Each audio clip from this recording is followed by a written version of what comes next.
What's going on, awesome people?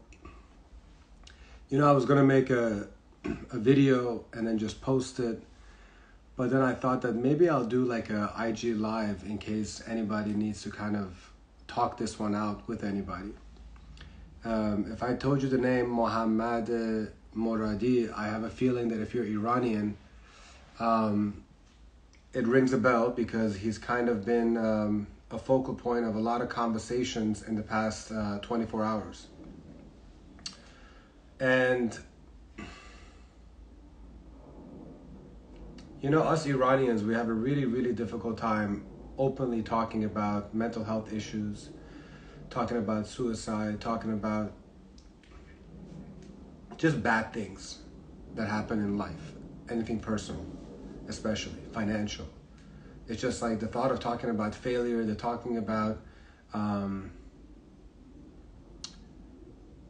not living up to expectations, talking about not being fully happy. These are always things that, for whatever reason, in Iranian culture has always been taboo. Don't talk about it. What will they say? And, when you grow up in that type of environment and that type of culture where essentially like anything that is not pristine, perfect, luxe, beautiful, perfect, then all of a sudden you are imperfect, you're a failure, you're pathetic, you're whatever, you're compared to other people and all that stuff. And by the way, this is not like blaming parents or grandparents. I just feel like our parents and grandparents are actually product of the same shit from one generation above, which means that our generation, the next generation, we have a responsibility, in my opinion, to expose these things, expose these imperfections and how it's okay to be imperfect. It's okay not to be okay. And I hope that the death of Mohamad Moradi can become a great learning lesson for Iranians around the world. And frankly, anybody that is in a culture that expects perfection, a culture that has such high standards solely for the focus of what will they say, what will they think. And I know that there's a lot of people, especially in the Middle Eastern community, the Asian community, the South Asian community.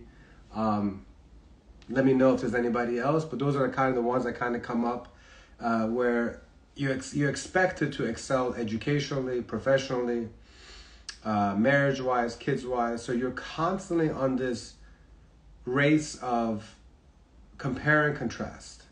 The first to whatever. The first to get married. The first to get rich. The first to whatever. Blah, blah, blah. The first to get this degree. The first whatever. But today or tonight, I'll just talk about mental health. And I really want to make sure that the death of Mohamad Moradi is not in vain.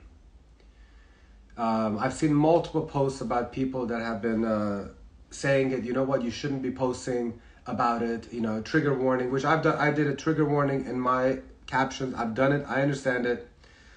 But I think that it's still important for us to talk about it. And I think and I hope that the death of this man, it goes beyond what he himself was thinking, because according to his video, all he was doing it for, I don't know much about other than what he said. So feel free to disagree.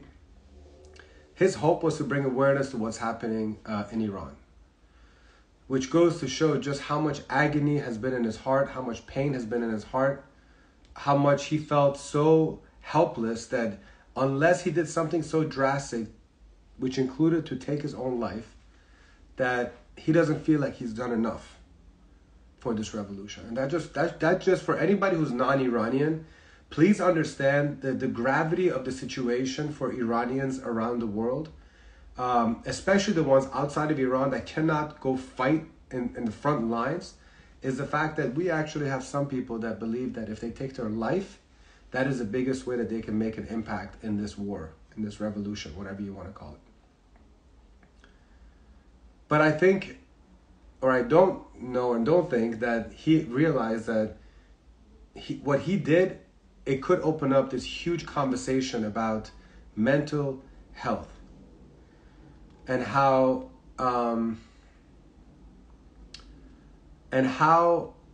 prevalent it is, and how we should talk about it, how we should stop hiding from it, how we should stop not posting about it, how we should be careful about all this stuff. How about just facing it, eye to eye, face to face, and having honest conversations? That is lacking in the Iranian community, as far as I know, and as far as my 42 years of existence on this earth.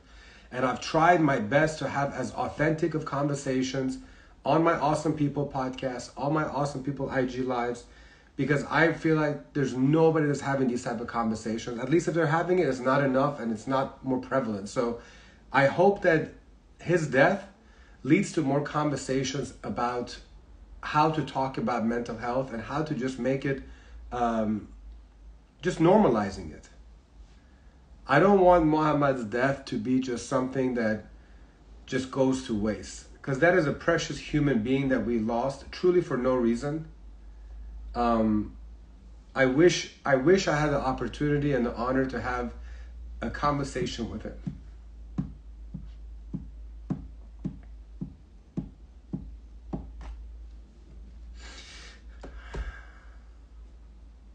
I just wish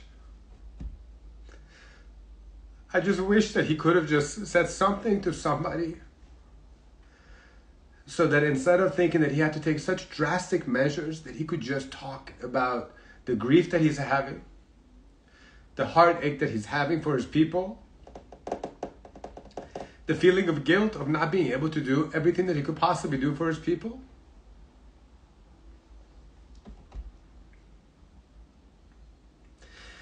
I am genuinely convinced that we could have saved his life had we only had an opportunity to have a conversation with him and just hear him out and see what's on his heart, see what's in his mind. Brainstorm, strategize, figure out what the hell can we do so that we can put this regime to an end, you know? And so I thought that this whole situation, it deemed a conversation. It deems more people to want to talk about this and remember his name, and make sure that we don't just shrug it all underneath our Persian rugs. Stop this freaking quiet. Don't mention this. It would trigger this. It would trigger that. Then freaking figure out how to talk about it. There are more people that are focused more about putting up posts about don't post this video, don't post this flyer, don't. So basically what, you want to shut the whole story up? Because I'm not about that. And Iranians love doing that. They just don't want to talk about it. Do you know how many people, Iranians, have committed suicide, and there's family members that came up with bullshit lies that the person had cancer, or the person had heart issues, the person had this. They would never say that the person had depression. How many Iranians have we lost where their own family members were not comfortable in saying that my son, my daughter, my sister, my brother committed suicide because they just couldn't handle life? For them, it's as if it's a shame to say that. Are you kidding me? So many people in their 20s, 30s, 40s, they all of a sudden have all these medical conditions. They just die. I'm sorry, I'm not buying it. I'm not saying that it's impossible. I'm saying that there's a lot of Iranians that I know that they will hide the fact that a loved one died of committing suicide. And I think that is a travesty. That is a travesty, because now you're letting somebody go, or having left you, without making that mess your message, without standing up for them, without actually truly wanting to figure out what happened to that person. Why did it get to the point where they felt like they have nothing else to live for? And then also after they're gone, to actually not do something good about it for the community, for other people, for other family members, to make sure they don't have to deal with the same loss, the same pain. That is selfish. And a lot of people think that somebody that takes their life, they're selfish. They're actually very selfless, because in their mind, they feel like they're a burden on other people. The people that are selfish are the people that want to hide the fact that a loved one of theirs died because of depression, that they chose willfully to take their life. They chose their life because they felt like that was a better alternative. Which means what? They were misguided. They were alone. They didn't have somebody that they felt comfortable to talk to. They felt like they were being judged. They felt like they did not have an ally. They did not have somebody that loved them. They didn't have somebody that genuinely cared for them. That's not a selfish person to me. That is somebody that is in pain. That is somebody that's struggling. And 99% of the time, I'm not a therapist. I don't know how it goes, but usually there's a lot of warning signs. There's a lot of red flags. There's a lot of red flags. When you see somebody that is isolated, when you see somebody that's not returning their phone calls, their emails, their texts, when they're not coming out to hangouts anymore, when they're not coming out to dinner as often, when they're not, being social, what do you think it is? Clearly, they're depressed. If somebody does not want to socialize, if they don't want to leave their house for days, if they're not eating, if they're not drinking right, if they're not working out, if they're not being productive in life and work, what do you think is going on? I myself, 3-4 years ago, was going through the biggest financial crash of my life that I got from what? Doing too many events for the Iranian community. Too many big scale concerts, events that were over my head. I spent way too much. I expected too many people to come and show out. I didn't calculate my expenses enough, and it put me in a huge financial bind.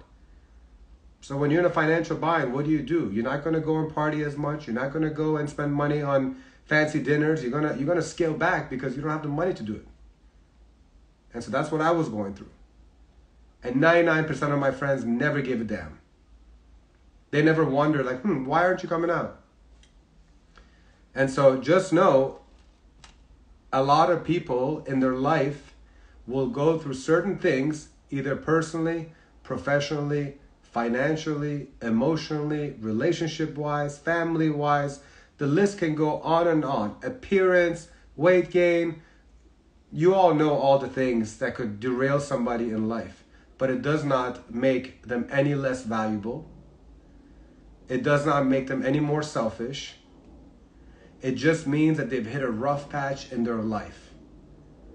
And I don't know about you, but I know a lot of people that have gone through some major rough patches, and then all of a sudden they came out like the phoenix comes out of its ashes, and they rise above because they've been in the abyss, they've experienced the darkest of darks, and they did everything humanly possible to rise back up, sometimes alone, sometimes with others. God bless everybody that does it alone, and God bless everybody that has people that lifts other people up so they can come out together. The point is, I don't believe that Mohamad Moradi had that support. I don't believe it. I genuinely don't believe it. I could be wrong. But I just don't believe it. So for me, again, I'm not here to assume, so please accept my apologies in advance, anyone that wants to quickly jump into any kind of conclusions. This is just my heart of hearts speaking. And if that's true, then it's a travesty. That means that there's people around him that let him down. I don't know who, but somebody let him down. I don't know how long ago he may have lost his way and he felt that he couldn't turn to anyone, but it really must have gotten to the point where he truly felt that he's better off. He basically actually considered his life invaluable. And so he felt that maybe in death, it could become valuable. What he doesn't realize, what he didn't think that it was, is the fact that he was extremely valuable. And it's a shame that he's not with us. So what do we do now as a community, especially as Iranians? We need to talk about it. We need to remember his story. We need to remember his name. Just like we need to remember all the others that we've lost in this revolution. But we need to remember him for the reasons of mental health. We have to use that death and educate and inform, spread, not suppress other people, not say don't talk about it, not focus too much on the trigger warning. What's a trigger warning is not doing anything about it. So don't be posting so many things about don't put that, don't put that. Put a trigger warning. I mean, we're in a war and we're showing pictures of children dying.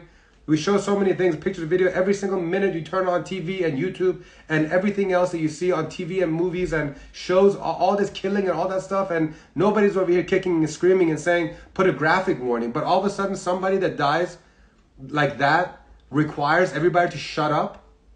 That's the Iranian mentality. Don't fall for that shit. That's how we've gotten here in the first place. Instead, make sure that you talk about Mohamad Moradi at your dinner table. Make sure that the next couple of days, every time you see somebody, that you remember his name and you talk to your friends about mental health. You check in on them. Hey, how you doing? I've noticed that you've been absent. You didn't come to the holidays. Everything okay? Are you happy? Anything I can do? Do you need like any kind of help? Can I take out your kids so you and your wife can go and have a dinner date? Can I take care of your grandparents? I'll go play chess with your grandfather. Like, be a little creative and figure out a way that you can actually be a service to your family, to be of service with your community. Do some community service. Go talk to some older people that might not have anybody. I need to do it more, by the way. I'm just saying that like his death was not a regular death for me. And I refuse to just kind of chalk it up as another one of the 510 plus deaths from the revolution. He's not a normal death. And so I encourage everybody to, in some shape or form, make it more conversational, make it more of a, how can we learn from this? And just make sure that it's not in vain. Because that would be the community failing him. Don't fail him. This guy didn't come out to talk about mental health. If anything, he made a point in his video that his mental health is fine. I beg to differ. But I think that at the very least, let's say I'm wrong.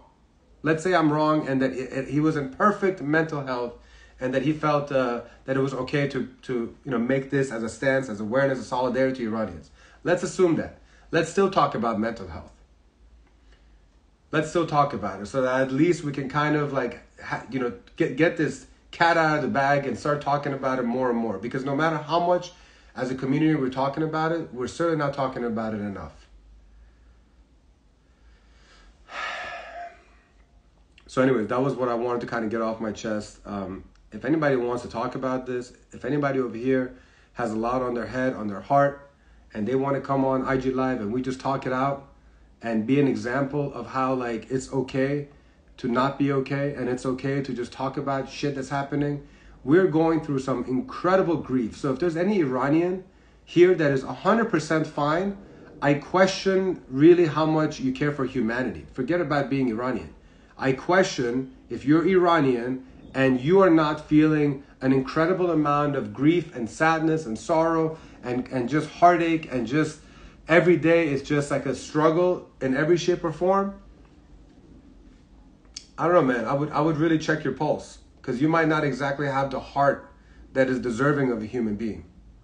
That might sound harsh, but how could you see so many children, so many people being killed, tortured, raped, being in the most horrible of conditions right now, under one of the most oppressive regimes to have ever existed in the history of the world, and everything is okay?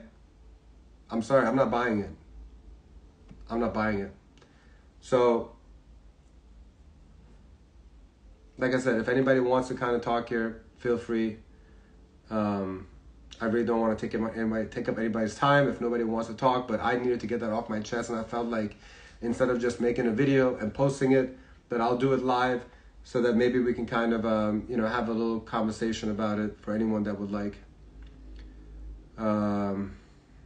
I see somebody here, Mariam, saying so-called activists are being very disrespectful towards his poor soul. That's horrible. There should not be a single human being that's saying anything negative about Mohamad. One can say that perhaps his decision wasn't the best, but keep it as that. Don't disrespect that man. All right, I'd love to actually have Sada. She's coming over here now.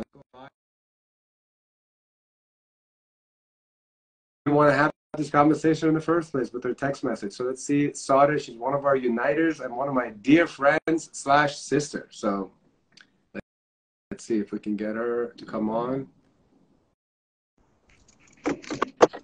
Hi, Sada Joan. Hi, Imanjan. How are you? You initiated this live, basically. I know. Little did I know. What did I do? No, that was good. You made great points. I'm in a garage, but I just wanted to jump on and say one quick thing with you. I agree so much about, having this as a general conversation, like all the points you said. It would be a true loss to the community if we don't acknowledge it at all. Because so many of us, as you mentioned, are experiencing this feeling of helplessness. And we all deal with helplessness in a different way. Some of us have, various levels of tolerance for helplessness. And I wanted to just make this clear distinction. I'm definitely not a mental health expert or a counselor. I definitely don't have any experience with any of this.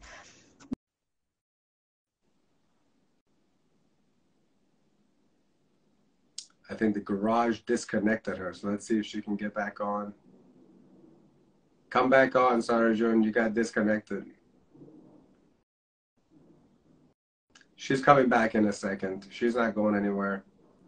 It said that she unable to join, so I'm assuming she got caught in the garage. Stay tuned, ladies and gentlemen. And if after Sarah, if anybody else wants to continue this conversation, I'd be happy to have it.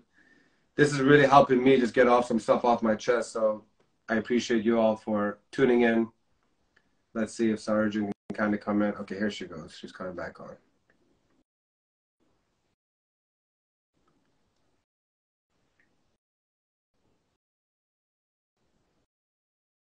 Hi, Master Joan. Thank you so much for everything that you're doing. Hi, Sarah Joan. Hi, ببخشید. I think I got disconnected.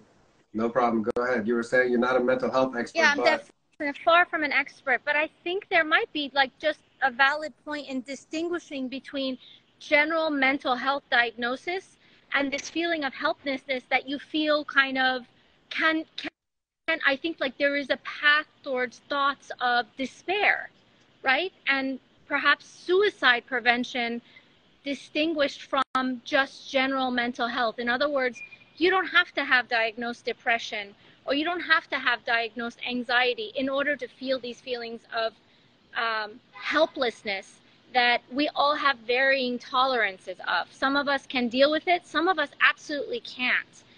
And again, I'm not an expert, but I'm speaking from my own experience.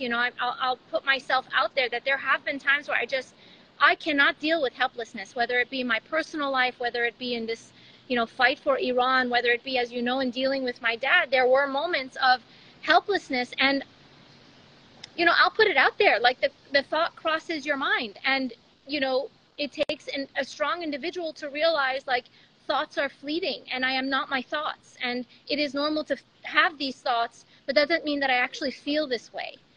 And these are the conversations that I think are really important to have, so that when people feel it, because you can not necessarily be diagnosed with mental health conditions, but have these thoughts. And if we could just have these conversations to say, like you said, normalize it. People can have these thoughts. Sometimes we do things that we're not expecting, And I also think that you could have been perfectly fine before September 16th, but the gravity of the situation has now kind of made you feel so distraught. And I feel and I hope that I'm wrong, but how do we not know that there's many, many other Mohamad Moradis right behind? And those are the people that I want us to reach, is the fact that please do not follow this path. No matter how somebody in their video is saying, I'm doing fine mentally, I'm doing fine financially, it's just I'm doing this for the love of my people. No. Please don't think that this is the normal route to go. And yeah, so that's really one of the main reasons why I want to have this conversation, is that if we don't talk about this, if we keep on saying, chalk this up as a regular death of the revolution, then we're doing him a disservice. We're doing the entire family that he has a service. And so being more open and authentic about it is the only way that we can actually learn from this tragedy. It's horrendous. I totally agree. And I have to run, but I want people to know that anyone who's, you know, you see my name on here. If I don't necessarily know everybody that I follow or people that follow me, but if you ever have thoughts of these and you want a complete stranger to just talk to, who will not judge you, who will not come at you, who will not advise you to death, please reach out to me. No one should feel these feelings of, you know, suicide being the only route. You are not alone. We all have our challenges outside of what we're dealing with Iran, and it is completely normal to feel sad and helpless. And you know, I can be a source for anyone that I'm happy to. I'd rather invest my time, limited bandwidth and all, in having a conversation with a complete stranger than feeling like shit, I didn't do anything to prevent this in the future for anyone. So merci, Manjan. Thank you for giving me a few minutes. Okay, I love you. Thank you for sharing. Love you too. Bye. Oh, okay. All right. So look, Paris is going to be joining us. You're going to recognize. Okay, well, maybe she's not. Maybe she is. Hold on. You have no request. Oh, there she is. Hi, Paris. Hi. So good to have you back on. Long time. Long time no see. What made me want to request is listening to Saadron talk about this and how familiar the sentiment can be to so many people. And just because we don't act it out doesn't mean that we don't think about it. And I'm so, like, I commend you, because it's not an easy topic to talk about or handle. And you probably walk on eggshells, you know, with every word that you say, because you know how impactful these conversations can be. So first of all, thank you. The other point that I wanted to bring up is because Saadron was also talking about how so many people are trying to erase what he did, or, you know, there's controversy, or, you know, there's a sense of bringing shame onto him for his actions. We have to remember the context in which he explained it. And again, I'm not a mental health expert, and I don't know. He said, like you said, he said he's okay in his video. If we were going to take him at his word, he would not be the first person who's sacrificing his life for his country. In history, not even Iranians, in history, when you look at individuals who put themselves in the line of fire, right now, how many wars are being fought? How many wars, you know, American soldiers have put themselves in the line of fire to save their platoon or members of their platoon? The mentality that comes to play, like you said, we are in a state of massive grief, war, and turmoil. How each person reacts. Not every soldier would put themselves in the line of fire to save his comrade. They're trained for that, but it's not a guarantee that they will. If you look at the individuals who are arrested in Iran, we all know how severely tortured they are, and we all know that their families are threatened. And a lot of times they're like, unless you do this, we're going to bring your mom, your brother, your father. So they will sacrifice themselves, fully knowing, like, okay, or when they, how many times have we witnessed those tragic videos of arrests being done in the homes, or people just being like, just take me instead. This concept of self-sacrifice in dire situations is not new to Iran. It is not for a particular region. It existed for thousands of years, and it exists in, like you said, it is absolute humanity. It is inhumane for us to look at this Mohammed or any other Iranian who put themselves in the line of fire and look down on them or ignore them or vilify or be reductive of their actions. You're absolutely right. We do need to have a bigger conversation. But for anyone who doesn't want to have this conversation because they are ashamed of what he did or they find shame in what he did, remember that so many Iranians are self-sacrificing. I mean, people from Sepah, Basij, IRCG who are turning their backs, handing in their resignations, filming themselves saying, I'm against it. They're self-sacrificing too. I mean, it is a different kind of self-sacrifice. They're not physically harming themselves, but they know the fate that awaits them. So let's have a bigger conversation. Let's not be reductive of each other. Whether he had mental health issues is his issue to deal with. None of us will know. All the mental health experts will not be able to diagnose him because no one was there. Like, unless he had a therapist he was seeing at the time who can confirm and say it, it's not up to us to judge him or negate him, but it is up to us to continue the conversation and recognize the self-sacrifice of every other Iranian. The Elnaz Zakobi, who, the climber who took off her veil, she sacrificed her life. The chess player right now who took off her veil to compete, I believe in Kazakhstan, she's sacrificing her life. So it might not be an immediate death sentence for her right now, but who knows what it will be, and we know what that could be.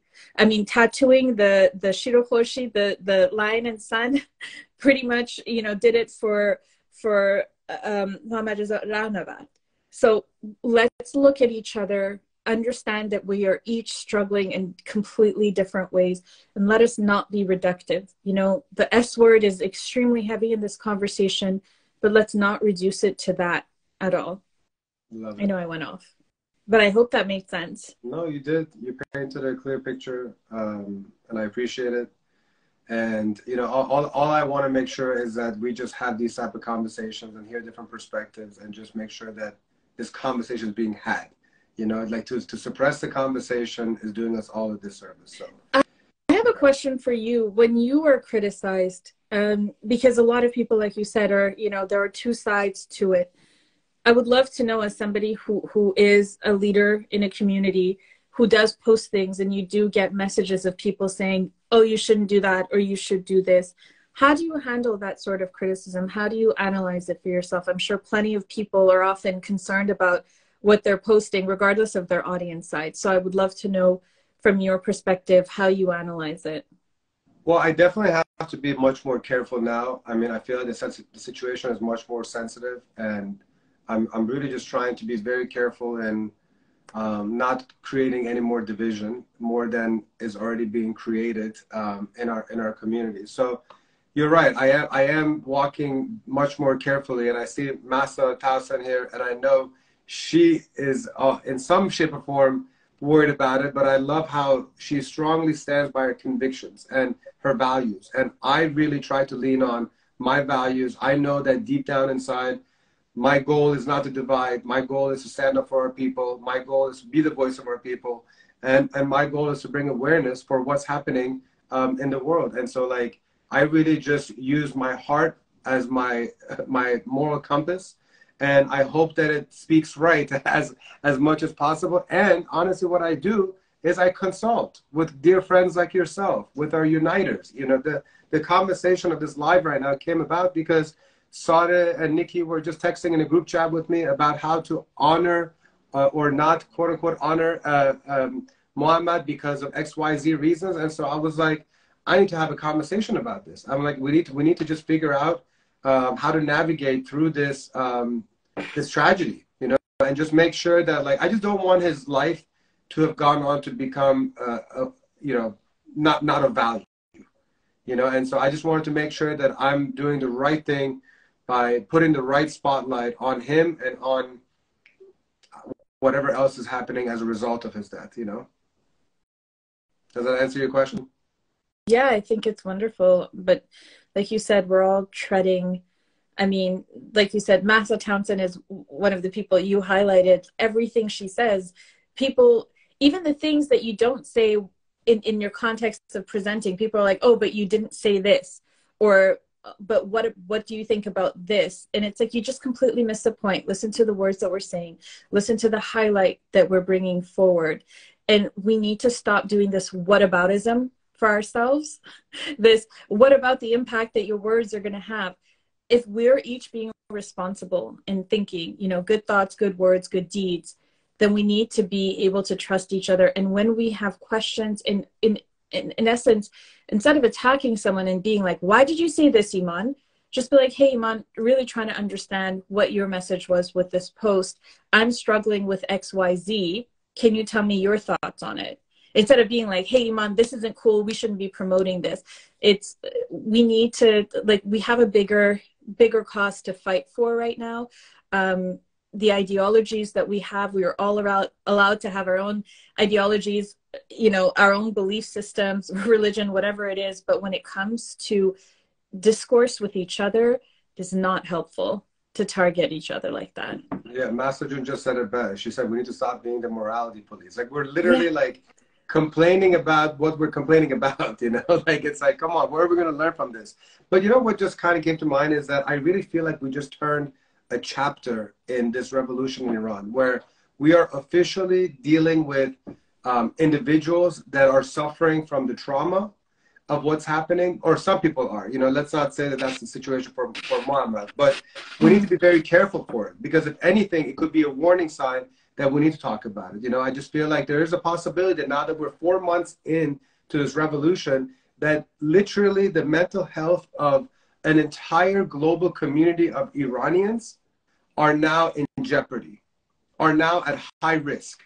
That's what it is. So let's assume truly like Muhammad was just sacrificing his valuable life for sake of awareness, you know. But we cannot doubt that there's other people that are struggling, because even before the revolution, people have done it. During the pandemic, all time, they're dealing with all these things. So I just think that this is what's happening with his death. I think that, and I hope that we can talk about trauma, we can talk about grief, we can talk about depression, mental health, and ways to make sure that those individuals feel that there are arms waiting for them to turn to, you know, that there's shoulders for them to cry on, that there's ears to listen to, that there are hearts that care.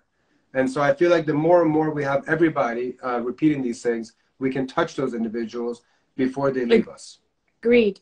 And in addition to that, we need to understand that these are core conversations we absolutely are required to have as a community. Oftentimes we look at trauma and feel like, oh, nothing bad happened to me. You know, my family came here and we had a good life. I didn't suffer. My family, like personally, my family was not jailed. I did not. But it does not mean that we don't suffer the trauma of not having family, of not knowing what it's like to be able to visit. Like literally, it's like, oh, woe was me. But literally, I have 9 uncles and aunts. I have never known what it's like to have an aunt or uncle. Like literally. And it's pathetic that I'm crying, because I know there's a lot of people in like single, you know, parent homes and all that. But I know that they were there, and they're so loving from distance. But I'm traumatized by that in many different ways. I'm traumatized by the fact that my grandparents passed away and we weren't able to go back to Iran. This is real. And just because it wasn't harassment, just because I didn't personally get whipped or arrested, doesn't mean that there's healing that isn't required. We all have a level of healing that's required. Our parents, we oftentimes, like honestly, it didn't really hit me, like the trauma that they went through to leave a homeland, to rebuild. Like they were our age now, like 30s and 40s, when they were forced to leave everything they know and start new, start fresh. Not knowing the language. I mean, again, my situation is different. My parents knew the language and all that. But how many people have struggled in homes with parents who have issues and have had to be a support system for their family members? That is trauma. Just because we weren't beaten or harassed does not mean, it's not like a lot of families emigrate from a lot of places around the world. But a lot of us from Iran, it was forced emigration, because our parents wanted to rescue us from what they knew was going to happen. And that is trauma. They didn't heal because, like you said, it's not a conversation Iranian families have. And we got that trauma because their trauma was never healed.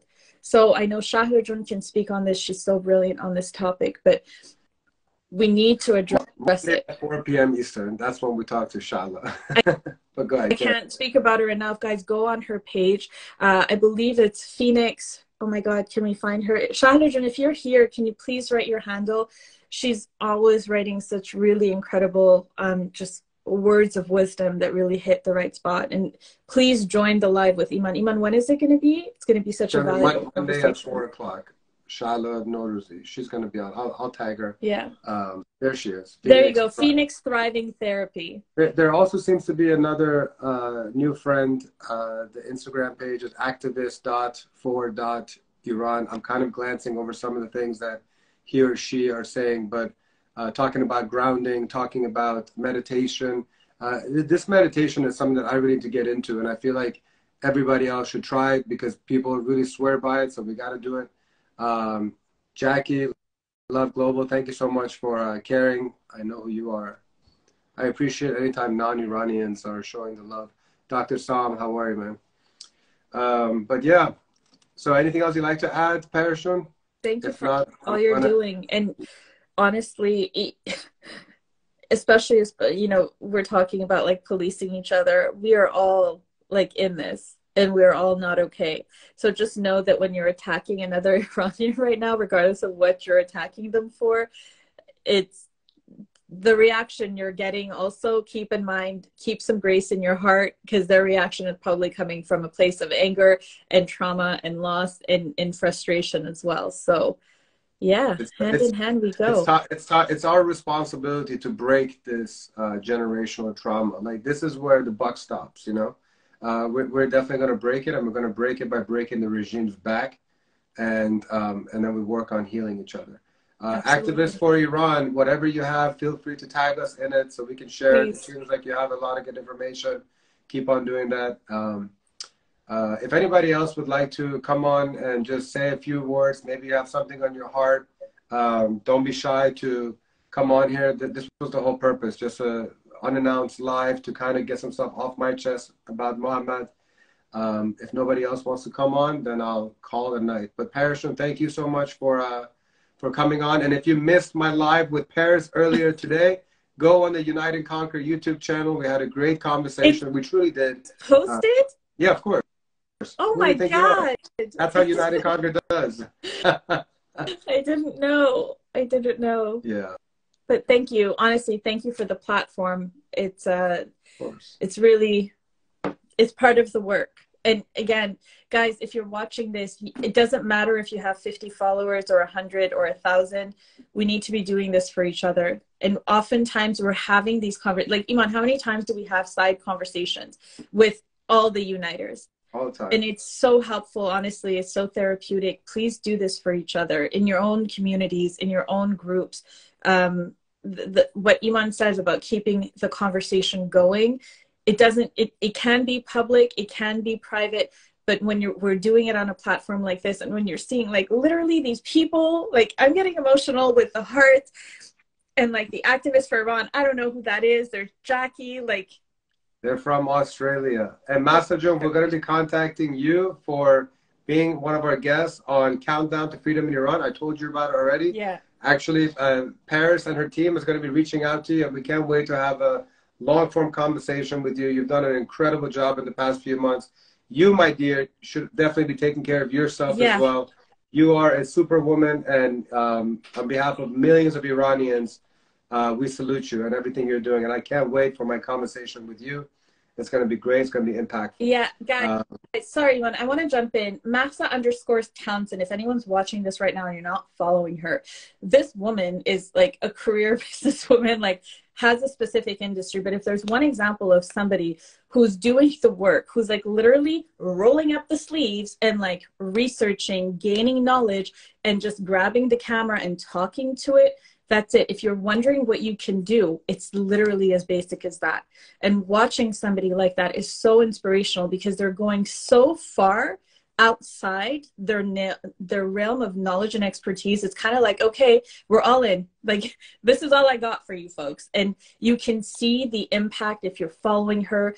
And also when we're talking about Iman, like when we're talking about what we're putting out there and how it's being received, a lot of people are receiving it well if you see the engagement, but this woman deals with so much on the other side. Yeah. Unfortunately, the community calls out individuals in the worst way. We are allowed to question each other, but again, the morality police, let's not morally police each other. This is not the time or place. If you have questions, be polite, be proactive, be supportive, but attacking each other, tearing each other down, whether it's Iranians or non-Iranians, we really, really need to explain to the world what's going on in a better way, and we can only do it if we're doing it together. So Iman is somebody to follow. Max and tons of people on this chat. I'm gonna go away. I'm talking too much. Bye, Aziz. Take care, Persian. Beomida Azadi. Ladies and gentlemen, if anybody wants to hop on, I'll stay around here for another 2 minutes. Would love to talk to anybody else if they would like to get anything off their chest. If not, I just want to thank you all for joining me in this evening, and Wishing you guys nothing but the best, health, love, kindness, and just keep on supporting each other, you know. And when you see another Iranian bringing down another Iranian, let them know that that's just not the way that we're going to win this war. You know, we have to be strength in numbers, and we need to uplift each other 24/7, you know. So that's all. Thank you so much for all of you that joined. Wishing you all the best. And tomorrow at, Friday at 4 p.m., it's going to be, is it 4 p.m.? I don't know. But Friday, I'm having IG Live with Mona Hayegi. I'll post about it. Be well. شب بخیر. به امید آزادی.